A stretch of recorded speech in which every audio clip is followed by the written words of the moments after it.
श्री गोयल, गांधीनगर नगर मंत्री, अखिल भारतीय विद्यार्थी परिषद।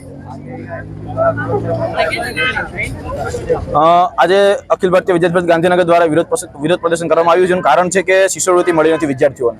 કે જે વિદ્યાર્થીઓને શિષ્યવૃત્તિ ઉપર ભરણ પોષણ જે ઘરની પરિસ્થિતિ ચાલતી હોય છે કે વિદ્યાર્થીઓ ભણી શકતા નથી શિષ્યવૃત્તિ વિના, એ વિદ્યાર્થીઓ માટે સરકાર દ્વારા જે શિષ્યવૃત્તિ આપવામાં આવે છે એ છેલ્લા વર્ષ દોઢ વર્ષથી શિષ્યવૃત્તિ આપી નથી।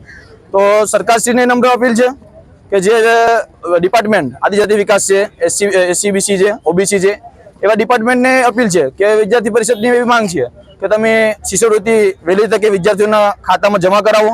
વિદ્યાર્થીઓનો એના કારણે શિક્ષણનો ઘણો અભાવ આવે છે અને શિક્ષણ રોકાઈ ગયું છે, એ અખિલ વિદ્યાર્થી પરિષદની માંગ છે। આવનારા સમયમાં વિદ્યાર્થી પરિષદ જો આના ઉપર નિર્ણય લેવામાં નહીં આવે તો આનાથી મોટું ઉગ્ર આંદોલન ગાંધીનગર ખાતે કરશે।